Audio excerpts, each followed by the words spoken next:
There's no question President Obama is worried about the vote next Tuesday and is speaking to selective groups about it. Today, the president gave Jon Stewart an interview. We'll analyze all that tomorrow. Yesterday, he spoke with Al Sharpton, and he also said this to Univision.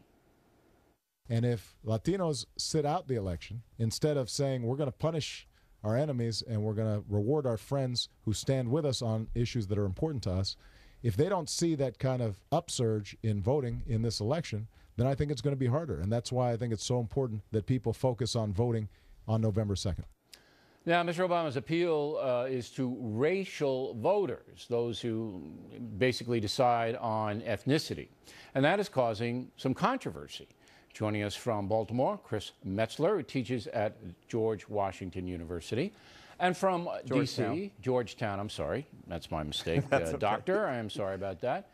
Alfonso Aguilar, the executive director of the Latino Partnership for Conservative Principles. All right, Mr. Aguilar, we'll, punish our enemies. How did you read that? Well, I think that's pretty ridiculous. I think it's very condescending for President Obama to try to reach out to Latinos and treat them as if the Democratic Party has a hold on the Latino vote. The truth is that Latinos are independent. They're going to be looking at the positions of different candidates and supporting those candidates that represent their values. Okay, but were you offended when you said, look, you need to punish our enemies?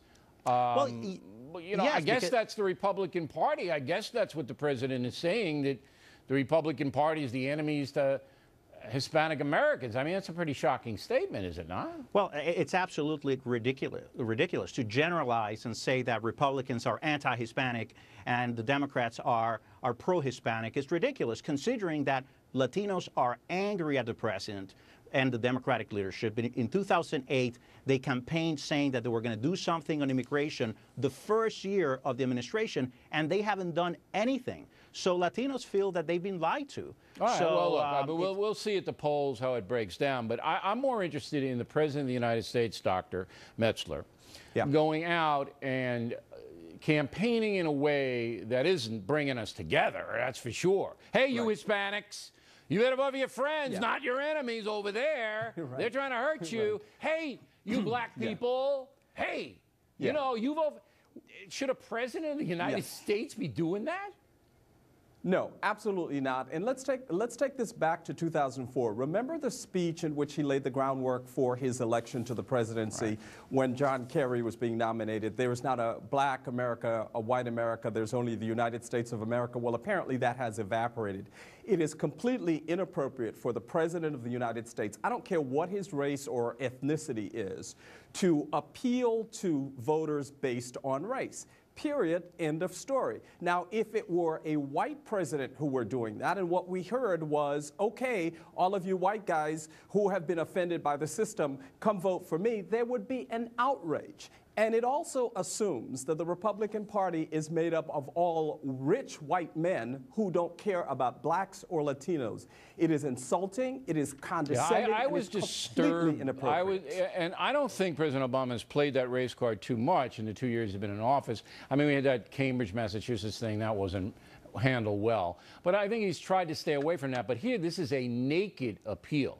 However, the other side, Mr. Aguilar, is doing it too. Sharon Engel, explosive ad in Nevada about illegal aliens and the gangs and the violence and that Harry Reid, man, he doesn't care about that.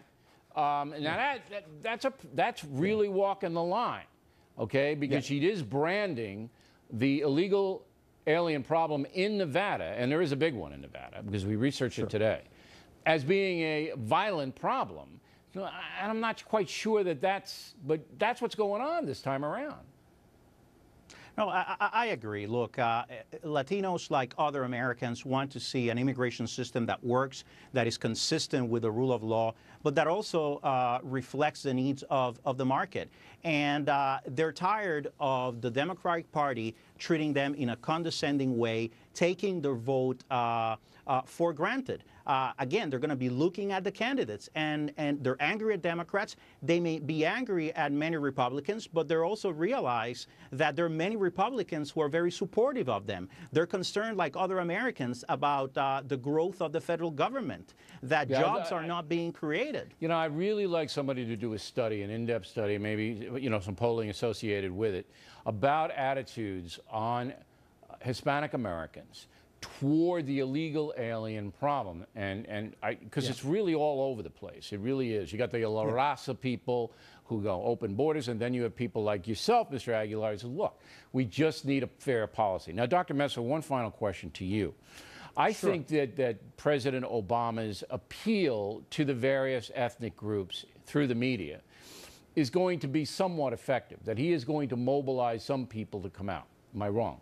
Oh, no, you're not wrong at all. I absolutely agree with you on that, but I also think that that is a sad state of affairs for a country that is supposed to be moving towards a quote-unquote post-racial America. I think that appeal is going to work, unfortunately, and I think racially divisive politics apparently is working. But let's also keep in mind one final thing, Bill, which is the Republican Party has been accused of doing this so long, but now all of a sudden it's okay for the Democratic Party to do it because the president is black? I think not. And the president is leading the way, and that was very surprising. All right, gentlemen, thanks very much for the good discussion. Dennis Miller will have some thoughts on racial politics as well, and Miller is ahead.